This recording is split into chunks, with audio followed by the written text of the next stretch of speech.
Hello everyone, আমি আছি এখন বাগনান আশ্রমের কৃষ্ণ পুজোতে। আর এই কৃষ্ণ পুজোতে যা যা হচ্ছে প্রায় সবই ডেকোরেট করব এই ভিডিওর মাধ্যমে।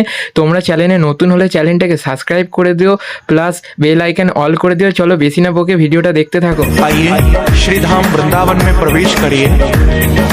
वृंदावन में सुनरक गांव में काली दह पर अद्वैत वट में तान गली में मान गली में गुमान गली में ओ कुंज गली में शिवा कुंज में प्रेम गली में श्रृंगार वट पे चीर घाट